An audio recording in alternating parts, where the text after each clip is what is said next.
அம்பானி நானாகிறேன். இந்த இன்ப மகாராஜ பெற்ற புது ரோஜ எலிசபெத் ராணியின் பேத்தியே. தாயே தாயே மகளன வந்தாய், தந்தை சிந்தை நலமுற வந்தாய். நீயே லோகம் என்று ஆனாய் பெண்ணே, என்னை ஆளும் தெய்வம் நீதான் கண்ணே.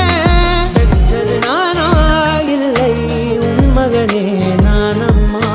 தாயே தாயே மகளன வந்தாய், தந்தை சிந்தை நலமுற வந்தாய்.